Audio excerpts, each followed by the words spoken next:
निगम साम न्यूजमध्ये आपल्या सर्वांचं स्वागत। बुलेटिनच्या सुरुवातीलाच बातमी आहे आशाताई पवार यांच्या वक्तव्याची पंढरपुरातून।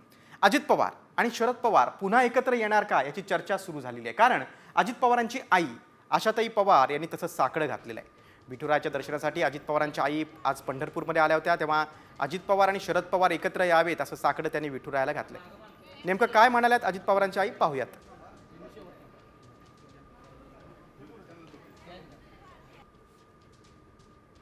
मागितली आशीर्वाद माझ्या दादाला सर्वांना चांगलं वर्ष सुखी जाऊ दे, घरातले सगळे वाद संपू दे देवाला सांगितलं। पांडुरंगाला दाराच्या मागची सगळी जाऊ दे। शरद पवार आणि अजित दादा एकत्र यावे। हो हो पांडुरंगाला ऐकणार। हो ऐकणार। आता झिरवाळांच्या प्रतिक्रियेकडे आपण बोलूया। शरद पवार आणि अजित पवार दोघेही एकत्र आले तर आमच्यासारख्याची अडचण होणार नाही। शरद पवार आमचे पांडुरंग आहेत, अशी प्रतिक्रिया मंत्री नरहरी झिरवाळ यांनी दिलेली आहे। तर एकत्र येण्याबाबत शरद पवार आणि अजित पवार निर्णय घेतील, त्यांच्या निर्णयात मी बोलणं योग्य नसल्याचं भाजपचे मंत्री चंद्रशेखर बावनकुळे यांनी म्हटलंय।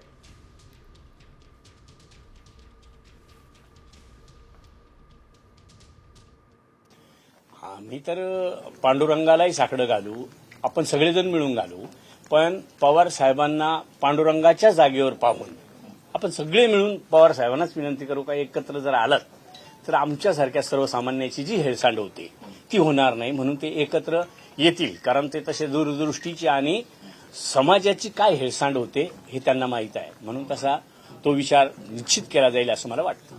तुम्ही काय प्रयत्न करू नका यासाठी? मी प्रयत्न करून काय मज पामराशी काय थोरपण पायाची वाहन पायी बरी आहे, जेवढं होईल तेवढी विनंती करू। माननीय शरद पवार साहेब आणि अजित पवार साहेब यांच्याबद्दलचा निर्णय त्या दोघांनीच घ्यायचा आहे। भारतीय जनता पार्टीकडून ना असण्याचा काही कारण नाही आहे, त्या पक्षाने निर्णय करायचा आहे, त्यांच्या नेत्यांनी निर्णय करायचा आहे, त्यामुळे त्यांच्या निर्णयात मी काही बोलणे योग्य नाही। पुढची बातमी आता बीडमधून। सरपंच हत्या प्रकरणात आता मोठी अपडेट समोर येते। वाल्मिक कराड शरण आल्यानंतर आता सीआयडीचा फोकस आहे तो फरार असलेल्या 3 आरोपींवर। सरपंच हत्या प्रकरणातल्या 3 फरार आरोपींच्या मुसक्या आता सीआयडी आवळणार आहे। सुदर्शन घुले, कृष्णा आंधळी आणि सुधीर सांगळे अशी आरोपींची नाव आहेत। सुदर्शन घुले हा महाराष्ट्रातच असण्याची शक्यता आहे, तर कृष्णा आंधळे आणि सुधीर सांगळे हे 2 आरोपी राज्याबाहेर असल्याचा संशय आहे।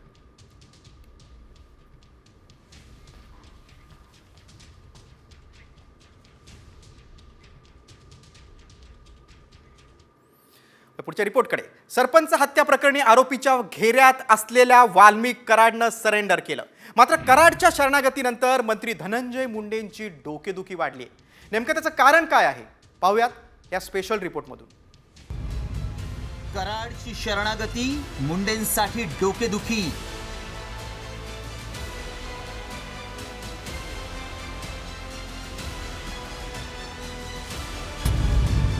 कराड नंतर विरोधकांच्या रडारवर मुंडे।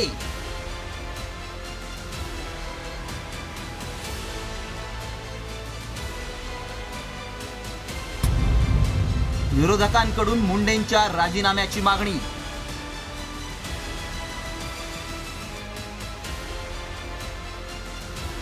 त्यांनी त्यांचा राजीनामा दिलाच पाहिजे। धनंजय मुंडेंना सुद्धा मंत्रिपदावरनं खाली खेचणं, आकाचे आकांना बिन खात्याचं मंत्री करावं। सरपंच संतोष देशमुखच्या हत्या प्रकरणात मंत्री धनंजय मुंडेंचे निकटवर्ती असलेल्या वाल्मिक कराडवर आरोप करण्यात येत आहेत। तब्बल 11 दिवसांनी वाल्मिक कराडनं पुण्यात शरणागती पत्करली आहे, मात्र त्यानंतर विरोधकांकडून धनंजय मुंडेंच्या राजीनाम्याची मागणी जोर धरू लागली आहे।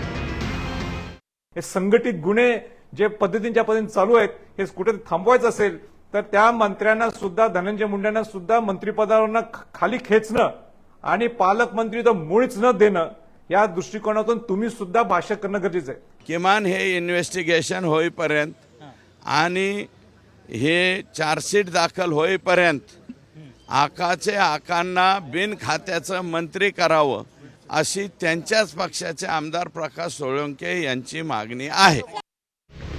दुसरीकडे वाल्मिक कराडच्या अटकेनंतर करण्यात येत असलेल्या मुंडेंच्या राजीनाम्यावर मुख्यमंत्री देवेंद्र फडणवीस यांनी सावध प्रतिक्रिया दिली आहे। जे पुरावे आहेत त्याच्या आधारावर कोणाला सोडणार नाही हे मी स्पष्टपणे सांगितलेलं आहे। त्यामुळे या संदर्भात वेळोवेळी पोलीस निर्णय करतील, पोलीस ब्रीफिंग करतील, जाणीवपूर्वक ही केस CIDला देण्यात आलेली आहे. त्यांना पूर्ण स्वायत्तता देण्यात आलेली आहे. कोणाचाही त्यांच्यावर दबाव चालवून घेतला जाणार नाही, कुठलाही दबाव राहणार नाही. सामाजिक कार्यकर्त्या अंजली दमनिया यांनी यापूर्वीच धनंजय मुंडे आणि वाल्मिक कराड व्यावसायिक भागीदार असल्याचा दावा केलाय. तर मुंडेंनीही कराड हे आपले निकटवर्ती असल्याची कबुली दिली आहे. त्यामुळे या प्रकरणाचा छडा लागेपर्यंत मुख्यमंत्री फडणवीस धनंजय मुंडेंचा राजीनामा घेणार की आरोपांकडे दुर्लक्ष करून मुंडेंना पाठीशी घालणार याकडे संपूर्ण राज्याचं लक्ष लागलंय. ब्युरो रिपोर्ट, साम टीव्ही न्यूज. या स्पेशल रिपोर्टनंतर आता पुढची बातमी आहे शिर्डीमधून. नवीन वर्षात शिर्डीतल्या साईबाबा संस्थानं एक नवीन उपक्रम सुरू केलेला आहे. आता सामान्य दर्शन रांगेतून येणाऱ्या पहिल्या 2 भाविकांना VIP आरतीचा मान मिळणार आहे. दिवसभरातील मध्यान्ह आरती, धूप आरती आणि रात्रीच्या शेजारतीत भाविकांना आरती करण्याची संधी देण्याचा निर्णय घेण्यात आला आहे. पंढरपूरच्या आषाढी आणि कार्तिक एकादशीच्या धर्तीवर साई संस्थांकडून भाविकांसाठी नवीन वर्षाची ही नवी भेट मिळाली. नव्या वर्षाच्या पहिल्या दिवशी झाशीतल्या रजक दाम्पत्य हा पहिल्या आरतीचे मानकरी ठरले.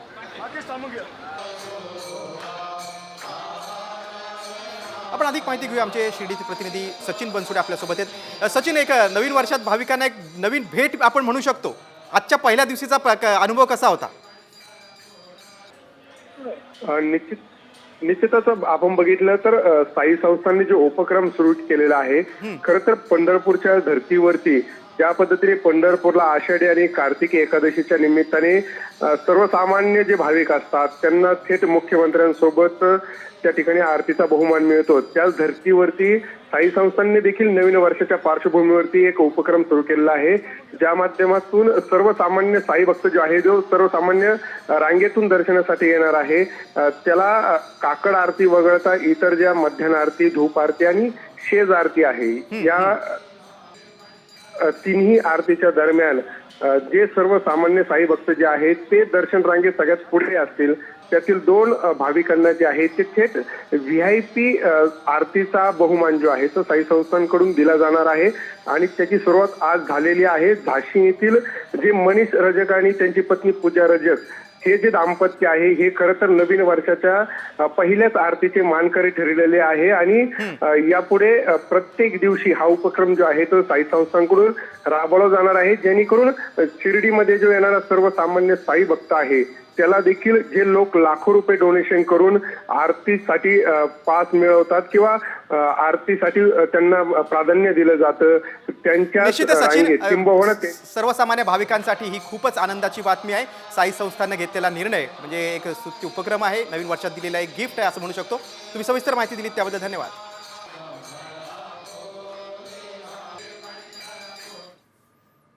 शिर्डीतल्या महत्त्वाच्या बातमीनंतर आता राज्यभरातल्या आणखी काही घडामोडींचा आपण वेगवान आढावा घेऊया टॉप 50 मधून. पंढरपुरात विठुरायाच्या मंदिरात गाभाऱ्याला विविध फळांचा वापर करत आकर्षक अशी सजावट करण्यात आलेली आहे. त्यामुळे विठुरायाचं सावळं रूप अधिकच खुलून दिसतंय. हजारो भाविकांनी आज तुळजाभवानी मातेचं दर्शन घेतलं. रात्रीपासून तुळजाभवानी मातेच्या शाकंभरी नवरात्र महोत्सवापूर्वीच्या मंचकी निद्रेला प्रारंभ झाला. नाशिकमध्ये धार्मिक पद्धतीनं नवीन वर्षाचं स्वागत करण्यात आलंय. पुरातन रामकुंडावर सहस्रदीप प्रज्वलन सोहळा अगदी मोठ्या उत्साहात साजरा झाला. धुळ्यामध्ये पांझरा नदीची महाआरती पार पडली. आरतीच्या वेळी भगवान शंकर पार्वती, प्रभू श्रीराम, सीता, गणपती बाप्पा यांचे सजीव देखावे साकारण्यात आले.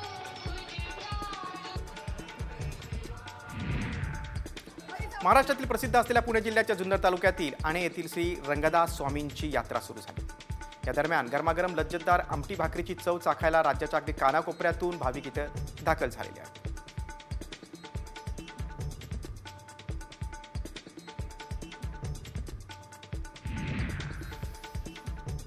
मुंबईच्या लोकलनं नवीन वर्षाचं अनोखं स्वागत केलेलं आहे. CSMT स्थानकावर मध्यरात्री 12 वाजता लोको पायलटनं लोकलचा हॉर्न वाजवत दणक्यात नवीन वर्षाचं स्वागत केलंय. या अनोख्या सेलिब्रेशनचा व्हिडिओ जो आहे तो आता सोशल मीडियावर व्हायरल झाला.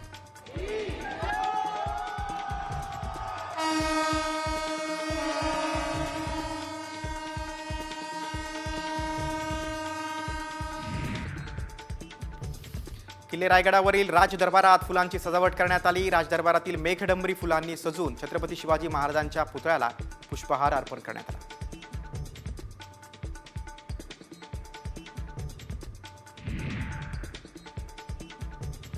नंदुरबार शहरातील श्रॉफ हायस्कूलच्या विद्यार्थ्यांनी सामूहिक सूर्यनमस्काराद्वारे नवीन वर्षाचं स्वागत केलं. शाळेतील 850 विद्यार्थ्यांनी या उपक्रमात सहभाग घेतला, सूर्यनमस्कार घातला.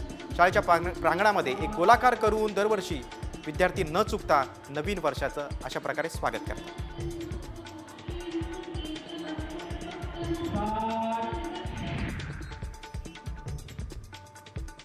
कोरेगाव भीमामध्ये 207वा शौर्य दिन साजरा होतो. यंदाच्या वर्षी संविधानाचा अमृत महोत्सव असल्यानं विजयस्तंभावर संविधानाची उद्देशिका लावण्यात आली. विजयस्तंभाला फुलांची सजावट करण्यात आलेली आहे. अभिवादन करण्यासाठी लाखो अनुयायी दाखल झाले.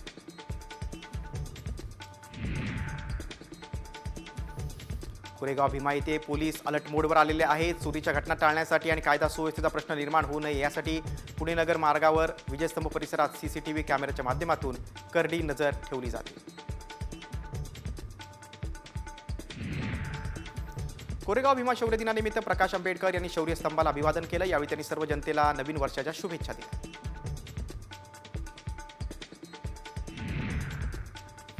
लातूरच्या निलंगा शहरात कोयता गँगची दहशत पाहायला मिळते. मध्यरात्री शहरातल्या अनेक भागात हातात कोयता घेऊन 5 ते 6 कारच्या काचा फोडण्यात आल्या. त्यामुळे नागरिकांमध्ये भीतीचं वातावरण आहे. त्यामुळे या कोयता गँगवर कारवाई करण्याची मागणी नागरिकांनी केली.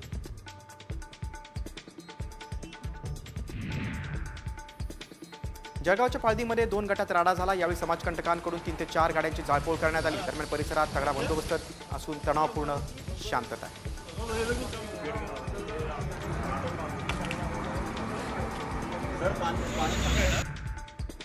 अमरावती जिल्ह्यातील मोर्शी बस स्थानकावर महिलांची फ्री स्टाईल हाणामारी बघायला मिळाली. हाणामारी बघण्यासाठी बस स्थानकावर बघ्यांची मोठी गर्दी झाली होती. मात्र हाणामारीचं कारण अजूनही अस्पष्ट आहे.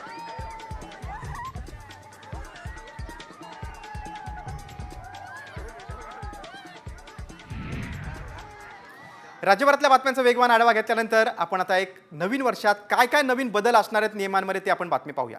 नवीन वर्षात UPI पेमेंटच्या नियमात बदल आहे. शेअर मार्केट असेल किंवा रेशन कार्ड असेल किंवा अगदी गाडीच्या पार्ट्सपासून ते सोन्या चांदीच्या दरापर्यंत अनेक गोष्टी या महाग होणार आहेत. EPFOचा जो पेन्शनरांसाठीचा नियम आहे तो देखील नवीन वर्षात लागू होणार आहे. पाहूयात आपण काय होणार बदल ग्राफिकच्या माध्यमातून.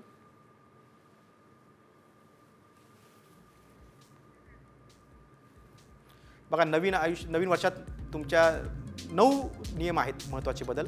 EPFOचा निवृत्तीधारकांसाठी बदल आहे. पेन्शनची रक्कम देशातल्या कोणत्याही बँक खात्यातून काढणं शक्य होणार आहे. पेन्शनची रक्कम काढण्यासाठी आता अतिरिक्त व्हेरिफिकेशनची गरज नसणार.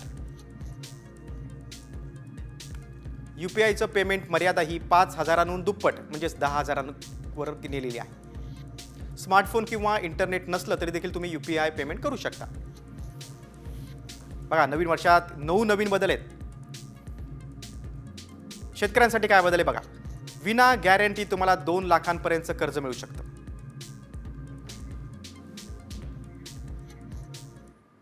आणि नवीन वर्षात आणखीन एक दरवाढ आहे ती म्हणजे दाढी करणं आणि केस कापणं देखील महागलेलं आहे. सलून आणि ब्युटी पार्लरमधील रेट वाढवण्याचा निर्णय सलून आणि ब्युटी पार्लर संघटनेनं घेतलेला आहे. 1 जानेवारी 2025 म्हणजे आजपासूनच ही दरवाढ लागू होणार आहे. वाढती महागाई, महापालिकेनं काढलेले वाढवलेले परवाना शुल्क त्यामुळे भाववाढ करावी लागते असं संघटनेनं स्पष्टीकरण दिलंय. सलून आणि ब्युटी पार्लरच्या सध्याच्या दरात किमान 20 ते 30% भाववाढ होणार असल्याचं संघटनेनं स्पष्ट केलंय.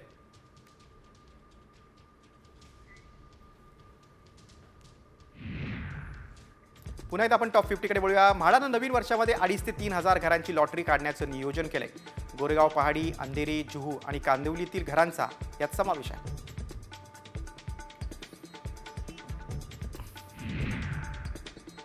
मुंबईकरांचं पाणी महागणार आहे. पाणीपट्टीत 8% वाढ करण्याचा विचार मुंबई महापालिका करते. मात्र महापालिका निवडणुकीमुळे हा निर्णय प्रलंबित असल्याचं समजतं. मुंबई महापालिका आता कचऱ्यावर देखील निर्मूलन कर आकारणार आहे. 500 फुटांपर्यंतच्या घरांना किमान 100 रुपये तर त्यापेक्षा मोठ्या घरांना 500 ते 1,000 रुपये कचरा निर्मूलन शुल्क आकारण्याची शक्यता आहे. व्यावसायिक सिलेंडरच्या दरात कपात करण्यात आली आहे. आज 1 जानेवारीपासून व्यावसायिक गॅस सिलेंडर 14.5 रुपयांनी स्वस्त झालाय. मात्र घरगुती गॅस सिलेंडरच्या दरात कुठलीही कपात करण्यात आलेली नाही. बेस्टच्या प्रवाशांच्या खिशाला कात्री लागण्याची शक्यता आहे. 9 जुलै 2019 नंतर बेस्टच्या तिकिटात दरवाढ झालेली नाही, त्यामुळे नव्या वर्षात दरवाढीचा बोजा मुंबईकरांवर पडण्याची शक्यता आहे. यावर्षी एप्रिल महिन्यामध्ये नवी मुंबई आंतरराष्ट्रीय विमानतळ सुरू होणार आहे. टर्मिनल विमानतळाचं 84% काम पूर्ण झालंय.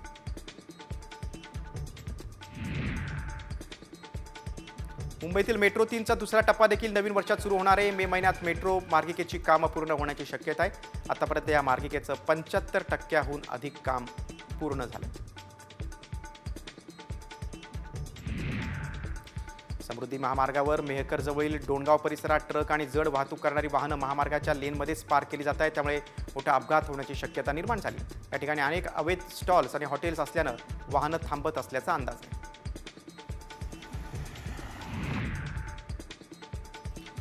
टीम इंडियाचा कोच गौतम गंभीर भारतीय क्रिकेटर्सवर संतापलाय. आता बस झालं अशा शब्दात त्यानं क्रिकेटर्सना सुनावलंय. खास करून विराट कोहली आणि ऋषभ पंतवर कोच संतापलेत. चौथ्या टेस्टमध्ये कांगारूंविरुद्ध भारताचा मोठा पराभव पत्करावा लागला.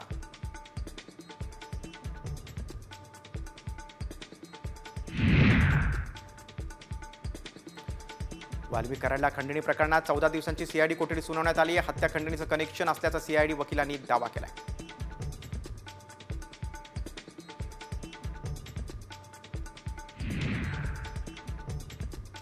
सरपंच हत्या प्रकरणातील आरोपी सुदर्शन घुले, कृष्णा आंधळे आणि सुधीर सांगळे या तिघांच्या घरच्यांची आणि नातेवाईकांची कसून चौकशी करण्यात आल्याची माहिती आहे. आरोपी नातेवाईकांच्या संपर्कात आहेत का याचा तपास सीआयडीचं पथक करत आहे.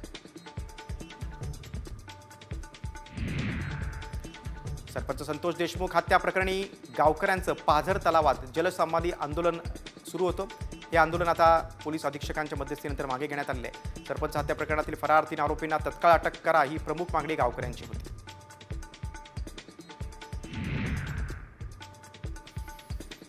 धनंजय मुंडे हेच बीडचे सर्वात मोठे आका असं वक्तव्य आमदार सुरेश धस यांनी केलंय. पहिल्यांदाच सुरेश धस यांनी साम टीव्हीला दिलेल्या एक्सक्लुझिव्ह मुलाखती धनंजय मुंडेंचं थेट नाव घेतलंय.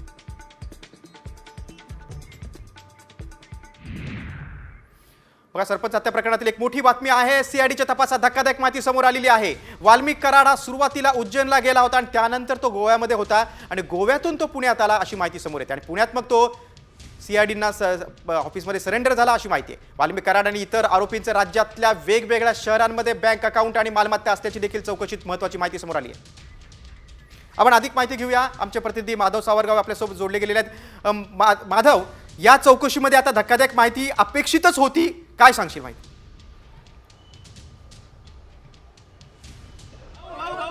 अनेक धक्कादायक माहिती समोर येत आहेत गिरीश. विशेष म्हणजे सुरुवातीला महाराष्ट्राला प्रश्न पडला होता की गेले 11 दिवस हा वाल्मिक कराड गेला कुठं होता, पण त्याचं उत्तर आज मिळालेलं आहे. सीआयडीने जी चौकशी केली आहे त्या चौकशीमध्ये तपासणीमध्ये असं सांगितलेलं आहे की सुरुवातीला तो उज्जैनला गेला होता, उज्जैनला दर्शन घेतलं आणि त्यानंतर तो कर्नाटकामध्ये गेला, कर्नाटकातून तो गोव्याला गेला, गोव्यामध्ये बराच काळ राहिला आणि त्यानंतर तो पुण्यात आला आणि ज्यावेळेस त्याला कळालं की आता हे सगळे सीआयडीचं पथक आपल्या सभोवताली आहे आणि त्याच दरम्यान त्यांनी तो निर्णय घेतला की आपण सरेंडर व्हायचं, कारण किती दिवस पुढे जायचं हा विषय मुद्दा त्याच्या समोर होता आणि त्यामुळे त्यांनी स्वतःला सरेंडर करून घेतलं. त्यानंतर मग हळूहळू चौकशी सुरू झाली. याच लॉकअपमध्ये त्याला कालपासून ठेवण्यात आलेलं आहे आणि तिथं आज सकाळपासून एक एक अधिकारी चौकशी करत आहेत. सीआयडीच्या वरिष्ठ अधिकाऱ्यांकडून चौकशी केल्यानंतर काही धक्कादायक बाबी समोर आलेल्या आहेत. एक तर तो सगळीकडे टूर मारून आला आणि टूर मारल्यानंतर त्याच्या वेगवेगळ्या बँक अकाउंटची तपासणी केली.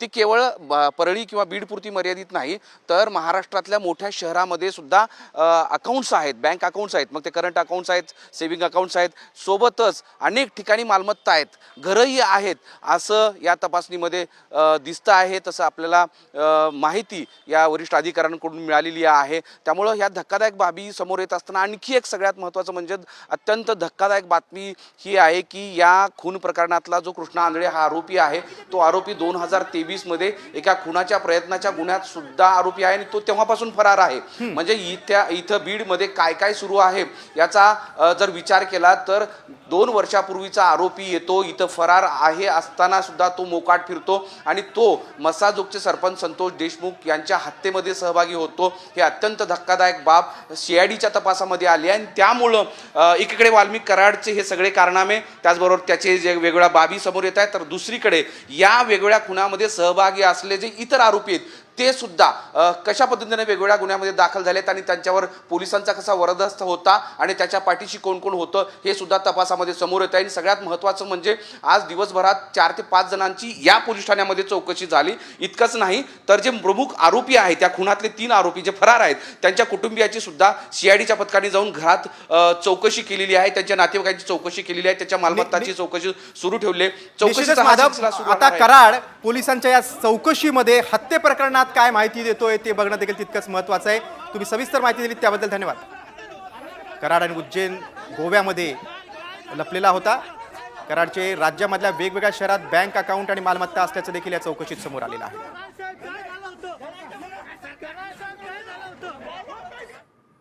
बीडच्या बातमीनंतर राज्यातल्या आणखी काय घडामोडींचा आपण वेगवान आढावा घेऊया न्यूज पॉइंट 20 मधून. सरपंच संतोष देशमुख हत्या प्रकरणात आमदार सुरेश धस यांनी मीडियाला प्रतिक्रिया देण्यापूर्वी मुख्यमंत्री फडणवीसांसोबत चर्चा केली पाहिजे असं मंत्री चंद्रशेखर बावनकुळे यांनी म्हटलेलं आहे. सुरेश धस संतोष देशमुख यांची हत्या झाल्यानंतर आक्रमक झालेत. मंत्री धनंजय मुंडेंवर पक्षातलेच वरिष्ठ नेते नाराज असल्याची माहिती आहे. सरपंच संतोष देशमुख हत्या प्रकरण हे धनंजय मुंडेंना व्यवस्थित हाताळता आलं नाही असं वरिष्ठांचं मत आहे. शिवाय या प्रकरणामुळे पक्षाची बदनामी होत असल्याची देखील नेत्यांची भावना आहे. क्रीडा मंत्री दत्तात्रय भरणे यांनी माध्यमांशी बोलताना धनंजय मुंडेंची पाठराखण केली. नेत्याचे मित्र कार्यकर्ते असतात. या प्रकरणी धनंजय मुंडे यांच्यावर आरोप करणं चुकीचं आहे असं दत्तात्रय भरणे म्हणाले. धनंजय मुंडेंनी राजीनामा देण्याची आवश्यकता नसल्याचं मंत्री हसन मुश्रीफ यांनी म्हटलंय. जोपर्यंत कोणी दोषी आढळत नाही तोपर्यंत कोणी राजीनामा देण्याची आवश्यकता नसल्याचं देखील मुश्रीफ यांनी म्हटलंय.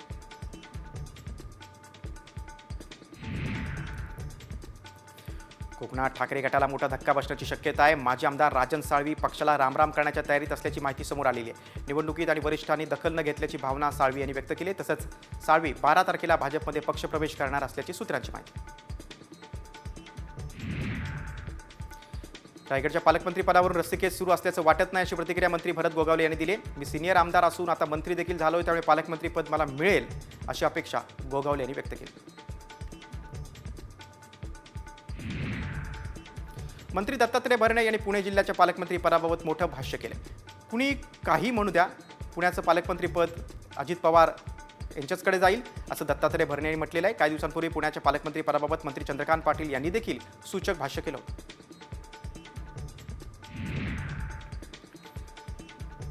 नवीन वर्षानिमित्त राज ठाकरेंनी एक ट्विट केलेलं आहे. मराठी माणूस हा महाराष्ट्राच्या राजधानीत अजूनही असुरक्षित असल्याची खंत राज ठाकरेंनी व्यक्त केली. तर हिंदू माणसाला गळ्याला हात लावल्यास अंगावर येईल असा इशारा राज ठाकरेंनी दिला.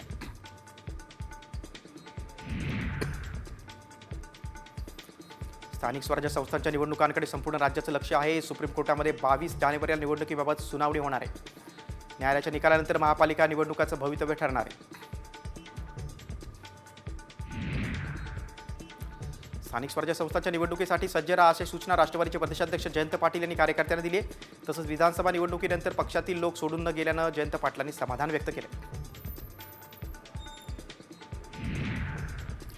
यवतमाळ जिल्ह्यात दुष्काळी उपाययोजना लागू होणार आहेत. अंतिम पैसेवारी जिल्ह्यातील शेतीची विदारक स्थिती पुढे आली आहे. त्यामुळे दुष्काळावर शिक्कामोर्तब झालं आहे. म्हणूनच आता यवतमाळ जिल्ह्यात दुष्काळी उपाययोजना लागू होणार आहे.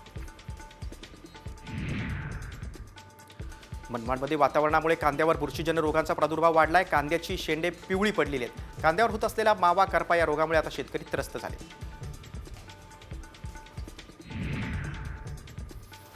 देशातील हरभरा पेरणीचा वेग कमीच आहे. लागवडीची आघाडी गेल्या वर्षीपेक्षा 1% देखील कमी आहे. आतापर्यंत देशात जवळपास 94 लाख हेक्टरवर पेरणी झाली. यंदा हरभरा उत्पादनात मोठ्या वाढीची शक्यता धुसर झाली याची चर्चा बाजारात आहे.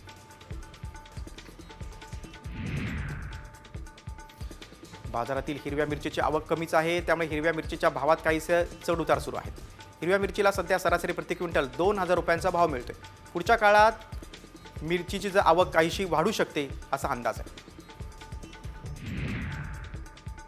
राज्य सरकारनं हमीभावानं सोयाबीन खरेदीसाठी नोंदणीला आता 6 जानेवारीपर्यंत मुदतवाढ दिली. मात्र खरेदीची मुदत अद्यापही वाढवण्यात आली नाही. राज्यात 14 लाख टन खरेदीचं उद्दिष्ट असताना केवळ 3 टनांचीच खरेदी झालेली आहे.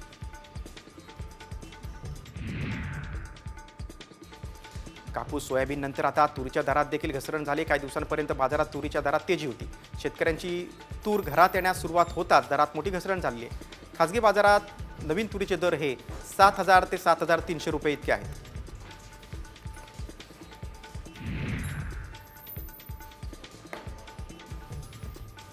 हिवाळा सुरू होताच भाजीपाल्यांसाठी पोषक वातावरण निर्माण झालंय. त्यामुळे बाजारात सध्या ताज्या पालेभाज्या मोठ्या प्रमाणात येत आहेत. उत्पादन चांगलं असल्यानं आवक देखील वाढलेली आहे. त्यामुळे पालेभाज्यांच्या भावात मात्र घसरण झाली. यंदा देशातील हळदीची लागवड वाढलेली आहे. मात्र पिकाला पाऊस आणि बदलत्या वातावरणाचा फटका बसल्यामुळे उत्पादनात घट होण्याची शक्यता आहे. आज देशातील बाजारात हळदीला 12,000 ते 15,000 रुपयांच्या दरम्यान भाव मिळाला आहे. सोलापूर धुळे मार्गावर कारचा भीषण अपघात झाला. अपघातात एकाच कुटुंबातील 4 जणांचा मृत्यू झालाय तर 2 जण गंभीर जखमी झालेत. जखमींना उपचारासाठी संभाजीनगर येथे दाखल करण्यात आले.